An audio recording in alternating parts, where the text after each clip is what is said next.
Cancer can lead to anxiety, depression, and feelings of isolation. With the play grows off the station. Kantelela impilo yakho ngokwezempilo. Cancer can lead to anxiety, depression, and feelings of isolation. With the play grows off the station. 24 imizuzu phambi kobana kubethe intsimbi ka-10 o'clock. I played you Randy Crawford with Shine. Ngoku nditshilo ke ndathi ke sifika ke kwi-segment yethu ingcebiso ngezempilo. Namhlanje ke sincokola nge-ultrasound okanye uvavanyo olusebenzisa amaza esandi ukubona into eyenzekayo ngaphakathi emzimbeni ngaphandle kokuhlinzwa. Abantu abanintsi ke bayayazi i-ultrasound xa kusenziwa uvavanyo kumama okhulelweyo, kodwa le technology isetyenziswa kakhulu nakwezinye indawo zonyango ukubona amalungu angaphakathi emzimbeni, ukufumanisa ingxaki zempilo kunye nokunceda ugqirha benze izigqibo ezifanelekileyo malunga nonyango. So namhlanje ke nditshilo ndathi ke we are unpacking what people should know about ultrasound, how it works and when you might need to go for one. Sincokola neradiographer yethu Nikelo Mabandla oza kusichazela ngakumbi ngale ndlela yovavanyo esetyenziswa kakhulu kwizibhedlele nakwikliniki zethu. Mhlekazi, kuluvuyo wethu ukubana wenkqubeni, masikubulise sikwamkela. Ndiyabulisa kakhulu this morning msasazi, enkosi kakhulu. Siyabulela nathi. But Nikelo, kumntu mhlambi sometimes uye uqonda bana this word is so very much familiar to me, but andiyazi ba akuthethwa nge-ultrasound kuthethwa ngantoni, and I just want you to explain in simple terms to umphulaphuli into yobana when you talk about ultrasound, siyithetha ngantoni from a radiographer's perspective, and isetyenziswa xa kutheni? Enkosi kakhulu msasazi. I-ultrasound okanye le nto siyibiza nge-sonar ngamanye amazwi. Luhlobo lokuxilonga le-X-ray elisekelelwe phezu kwamaza or le nto siyibiza njenge-sound. Le ultrasound njengoba igama lisitsho nje isebenzisa amaza ukuthi lo mtshini ufake amaza angene emzimbeni womntu, and then xa ibuya ibhounsa back through ii-organs zakhe abuyele back asinike ke ngoku i-picture yeza organs. Isetyenziswa kakutheni kakhulu, ixesha elininzi isetyenziswa xa ngaba kukhona into esirhalela uyijonga phaya ngaphakathi masithi kusesiswini somntu, okanye ngenye ixesha into esirhalela uyijonga phaya ngaphakathi kwi-organ ethile yomntu, umzekelo elungini lomzimba, i-joint, ngenye ixesha entliziyweni yomntu, njalo njalo. So isinika umbono okanye umfanekiso o-live uba la organ injani na. Iwona msebenzi we-ultrasound lowo. Esinye sezixhobo esizisebenzisayo as i-radiologists ukujonga nokuhlola umzimba womntu uba uqhubeka ntoni na. Singabantu ke abathanda ukuba nolwazi kakhulu ekuhlaleni. Ndiyava into yobana ummeza wama-Penexto uzawuyokwenziwa i-X-ray. Sendimoyikisa into yobana ewethu hayi ke kuthiwa babuyi ke abantu xa besenze ezaa zinto. Is it safe ukubana ndiye kule nto so that kuzawubona into yobana intliziyo yam ayimanga kakuhle, idinga ukuncedwa into ethile? How safe it is? I-ultrasound is probably the safest of all iindlela zokujongana nomzimba womntu. Umzekelo, i-X-ray inalaa nto siyibiza nge-radiations. I-safe i-X-ray but ine-radiation, and then nezicans zine-radiation zazo njalo njalo. I-ultrasound ngokokunokwethu yeyona ndlela i-safe ngaphezu kwayo yonke indlela yokutshekisha umzimba womntu, de ibe available quite commonly i-ultrasound. Kukhona oogqirha mhlawumbi singathi zii-general practitioner abakwaziyo ukuyisebenzisa i-ultrasound, abanazo kwii-rooms zabo, and then iphinde isetyenziswe kakhulu njengoba besowutshilo ngoogqirha babiza ngoba zii-specialists zakwa-gynecology, nabo ukujonga umntwana phaa ngaphakathi. I-safe kakhulu and ixhaphakile. oogqirha abaninzi abakwaziyo abanabo ubuchule boyisebenzisa nawo baye bakwazi uyisebenzisa besides thina as i-specialist. Thina as i-specialist more specialized things, umzekelo ukujonga ii-joints ezithile, ukujonga nentliziyo njalo njalo, but oogqirha abaninzi ixesha bayakwazi umjonga umntu esiswini bajonge babone uba une-gallstone okanye unento ethile, and then ke ngoku babe nofifi, babe nolwazi lungathi luthe vetshe uba kwenzeka ntoni na ngomntu lowo. Mhlawumbi xa ndisiya ekliniki kuthiwe ekliniki I think you need to go for an ultrasound. Kufuneka uyokwenza i-ultrasound. Zikhona mhlawumbi izinto ekufuneka ndizilungisile okanye ndizipreparishe ngazo before ndibe ndiyokwenza i-ultrasound, okanye hayi uba ngaba kuthiwe ndiyokwenza i-ultrasound ndingaske ndithi vumbu nangoku ndihambe ndiyoyenza. Akho nto inidekayo into yobana you should prep yourself ngento ethile, because bakhona ezinye izinto mhlawumbi xa uyokwenziwa utyando oluthile kuthiwa awukho allowed into yobana utye, okanye kuthiwe awukho allowed into yobana wenze into ethile, you are only allowed to do this and that. So ingaba iyafana naxa sikwi-ultrasound, xa uya kwi-ultrasound uyivuka nje uye, okanye kufuneka uzilungiselele? If kufuneka ndizilungiselele, zeziphi izinto kufuneka ndizenzile? Enkosi ngalo mbuzo msasazi. I-ultrasound ayilotyando at all. Umntu wakhona tyandwa, akahlatywa naliti, akathwani. Simbeka nje laa nto ingathi yi-ayini, abantu abaninzi bathi yi-ayini. Uzimayini apha esiswini, xa sijongeleyo uba sijonge esiswini. Simayini apha uba sijonge igxalaba njalo. Simayini mhlawumbi apha esifubeni xa sijonge intliziyo njalo njalo. So uba masibe sizamhlaba nganaliti okanye kuthini. Elona xesha sidla ngothi umntu sicela enze into ethile, uxa ngaba siza kumjonga apha esiswini, siye sicele uba umntu angatyi, ngoba xa etyile enzekayo is that once amathumbu abe nokutya okuninzi, then kube khona umoya apha ngaphakathi, singaboni kakuhle ke ngoku because amathumbu agcwele umoya nokutya. So siye sithi preferably umntu siyacela uba eze kwakusasa mhlawumbi engatyanga, so that sizokwazi ubona kahle. Kodwa ingathi loo nto asinawumenza xa etyile, it's just that iyasincedisa nje laa nto uba simenze umntu amathumbu engagcwelanga. Other than that ayikho enye into esidla ngoyicela. Based on your explanation, ayonto I'm looking for igama lesiXhosa, like more like a train smash into ye-ultrasound. Xa kusithiwa apha, because kusube kufuna ubana kuyoqinisekisa uba makujonge loo nto leyo, iyakwazi ukubana mhlawumbi kusetyenziswe i-ultrasound ukujongwa izifo ezinzima, serious zifos, iyakwazi ukuzibona yona i-ultrasound, okanye we just check nje? Iyakwazi msasazi, sisebenzisa kakhulu kangoba kule ndawo ndicele ngakuyo apha emsebenzini wam, inoba mhlawumbi noba ngabantu abayi-20 sibabonayo benziwa i-ultrasound.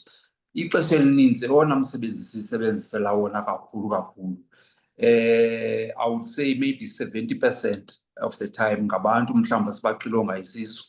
Mhlawumbi ngumntu okrokreleke mhlawumbi uba une-gallstone, okanye mhlawumbi ngumntu ovele wanesisu esigamgam esikhulu, okanye mhlawumbi ovele nje walunywa sisisu. Sisebenza kakhulu i-ultrasound more than i-X-ray yesisu. Yeyona nto isixelele, umzekelo uba kwenzeka ntoni isibindi, siyakwazi usibona isibindi uba kukhona iqhuma elithile phaa esibindini elukumila kunje, phaya kudakada walo mntu kukhona into ethile, phaya kwinjeke kukhona into ekhulayo phaa, okanye mhlawumbi ethunjini kukhona into eyenzekayo phaa. And then isinike ke ngoku i-direction yoba yintoni na ingxaki yakho, okanye lo mntu lona intso yakhe mhlawumbi idumbile yangaserayithi, iyase-left irayithi, okanye hayi une-appendix, okanye hayi unengxaki eliqhuma elisesibelekweni, njalo njalo. So yiyona nto siyisebenzisa kakhulu, singekayi kwezinye izikeni ezifana no-CT scan njalo njalo, kodwa i-ultrasound yiyona nto siyisebenzisa ngaphaya. Ndiyareferishwa ke ngunesi okanye ngugqirha wam into yobana mandize kuwe njengengcali ndizokwenziwa i-ultrasound. Mhlawumbi gqirha wam akanayo njengoba bosowutshilo ekuqala into yobana some of the general practitioners, they do have ii-machines ze-ultrasound, they use them. Then ndireferishwe ke bana mandize kuwe, fine ndizwe kuwe ifunyanwe le ngxaki and then go back to my doctor, kuthiwe mhlawumbi mandiqale i-treatment. Iyakwazi into yobana i-progress yale ngxaki ibifunyanwe yi-ultrasound imane izomonitharishwa ngokuthi kumane kuthiwa khawuphinde ke siyokroba ke ngoku into yobana ingaba konke kusahamba kahle na. Injalo msasazi. Sisebenzisa not only for ukudiagnose ingxaki ngelaa xesha umntu but nokutracker ke ngokuba umntu kule treatment simnike yona uprogressa kanjani na. Mhlawumbi ugqirha wakhe amane emthumela ke mhlawumbi every 6 months okanye every year uba masimane simtshekhe depending on eso sifo siye sasifumana. Ngenye ixesha ke xa ucaba sisifo esingathi sinokuzaza kakhulu masithi sifumane uba mhlawumbi umntu unekhensa, kuye kuthiwe ke ngoku hayi njengoba sesiyibonile nje apha kwi-ultrasound ke ngoku sifuna ke ngoku ukwenza i-scan ile okanye le nto siyibiza nge-CT, senze ezinye tshekisha le cancer yakhe uba i-involve amanye amalungu omzimba angamaphi na. Kodwa yona ngokunokwabo 100% siyakwazi uyisebenzisa for ukutracker ke ngoku i-progress yomntu ubana efumana i-treatment uye yabangcono okanye uyaba-worse na. If ndine-pain elapha emqolo, ndiyakwazi into yobana ndivele decide ndivuke phaa kwam ndiqonda ubana man makhe ndiyokwenza i-ultrasound, or kufuneka ibe yi-referral esuka isuka eklinikhi okanye isuka kugqirha into yobana iya kwi-specialist. Ndiyakwazi uvele ndizisukele nje ndiqonda ubana man makhe ndihambe ndiyokwenza i-ultrasound ke nditshekishe ubana inoba yintoni le, because this pain kudala ndisiya eklinikhi, because abanye abantu bazawuthi kudala ndisiya eklinikhi akubonwa nto, ayatsalwa amagazi. Makhe ndizise ngokwam. Uyakwazi ukuzisa ngokwakho kwi-specialist okanye kufuneka ibe yi-referral? Ndiyawuthanda kakhulu lo mbuzo, sizawuphendula ngeendlela ezimbini. Okay. Ukuya kwi-specialist ixesha elininzi idla ngokuba yi-referral ethunyelwa ngumuntu. Akuvamanga uba mhlawumbi ingakumbi abantu bakwi-medical aid, noba ke mhlawumbi akakho kwi-medical aid, ixesha elininzi uye udinge ukuba mawuthunyelwe ngulo gqirha wakho i-GP kwi-specialist eso acinga uba fanuba sizawukwazi ukumelana nale ngxaki yakho.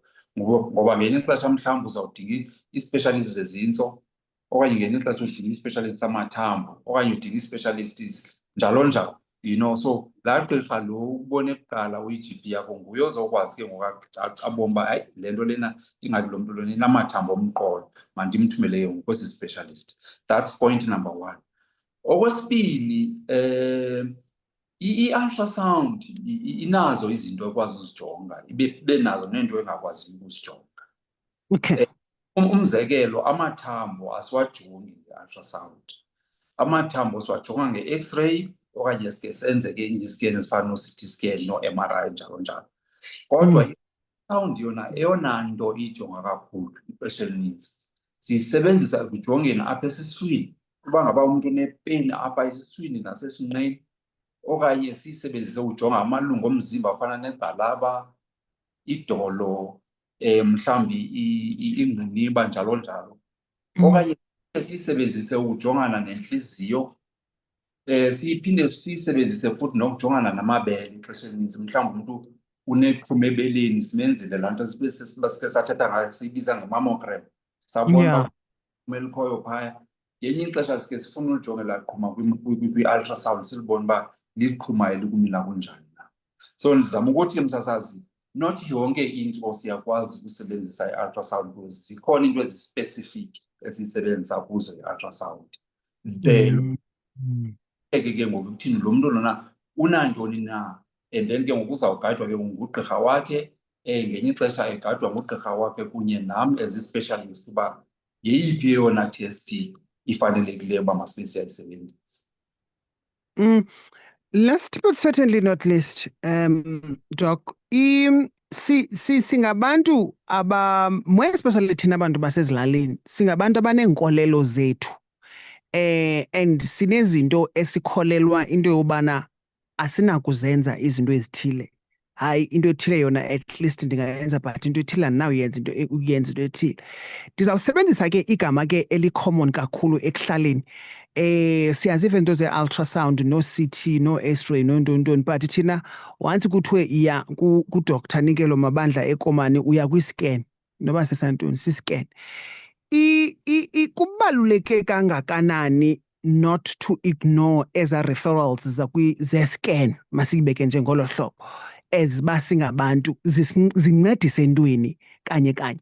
Why it is very much important for us as people to go for such things if siyareferishwa kuzo. Kubaluleke kakhulu umsasazi, kubaluleke kakhulu. Ixesha elininzi ugqirha wakho okanye ikliniki yakho noba ngubani nalo mntu beqalile wakubona kuqala xa ekugqithisela ngaphambili kuncedo olungathi luthe vetshe lokujonga uba kwenzeka ntoni kwi-scan. Zonke ikhona isizathu okanye ikhona into ebamba makakugqithisele kuthi. Ndiyayazi ke ixesha elininzi uba bekumele uba abantu mhlawumbi bayakwazi ukufikelela kwezi services mhlawumbi kwaphaa kurhulumente. Kodwa ke ngenye ixesha uba ngenye ixesha kube nzima uba makafikelele kuso ngexesha elililo. Umzekelo ufumanisa uba uzawuthunyelwa kwisibhedlele sikarhulumente kuthiwe hayi i-ultrasound yakho iyakwenziwa emveni kweenyanga ezimbini. Abe umntu enesisu esineqhuma elingaziwayo uba liqhuma lisuke esibindini liyintoni njalo njalo.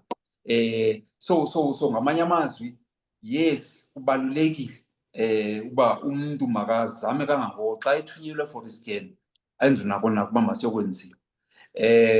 Uba ngaba yinto mhlawumbi engakwazi uba mayenziwe kurhulumente within a reasonable time, naleyo kufuneka make sure uba uyayenza because ixesha elininzi olona lwazi luthe vetshe sawulifumana uba yintoni kanti le ngxaki lo mntu anayo sizayifumana phaa kulaa nyanga yesa-scan. Doc, siyabulela wethu kakhulu ngexesha lakho benemenje. Enkosi kakhulu Tshela. Siyabulela, what? Khathalela impilo yakho ngokwezempilo.